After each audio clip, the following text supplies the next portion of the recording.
Yorkshire needed 6 wickets at the start of the final morning of our LV Game of the Week, although Tim Bresden was in a spot of trouble after getting a spike in the head during the pre-day warm-up game of football. It needed attention before he could bowl.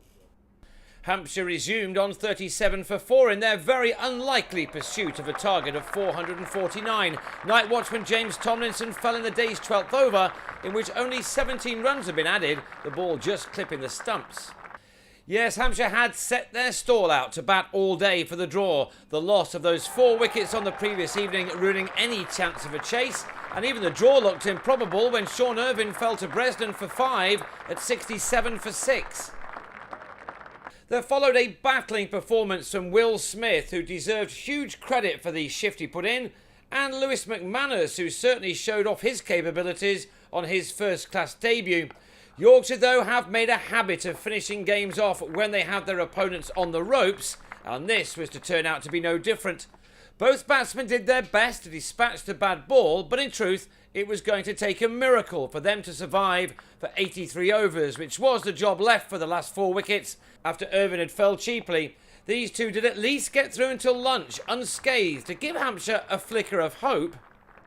Smith reaching his half-century before lunch was taken, a 50 that occupied 155 balls and included 7 fours. Smith wouldn't have minded had it taken twice as long to compile. He needed those above him in the order to show as much application as he'd done. He thoroughly deserved the applause for his efforts. McManus finally fell after 8 overs of the afternoon session had been used.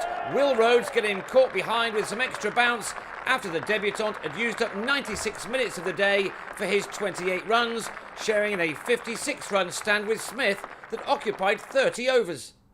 With that wicket, Yorkshire sensed blood, although they were still held up for another 7 overs by Gareth Berg and Smith, these two taking the total along to 138 before the champions raced to the winning line.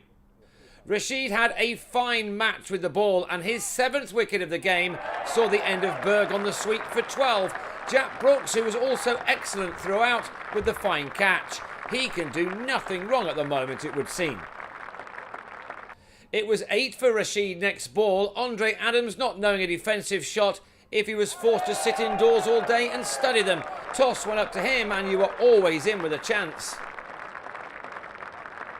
Rashid ended with figures of 4 for 48 for match analysis of 8 for 118, leaving it to Stephen Patterson to remove last man Fidel Edwards, who edged to Alex Lees.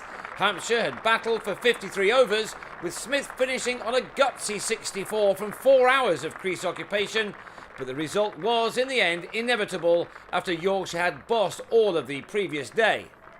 The visitors were all out for 143, and that meant a defeat by 305 runs, for which they took 4 points to remain in the bottom 2 of the table, while the 23 collected by Yorkshire moves them up to 3rd after 4 games, only 9 points behind leaders Middlesex.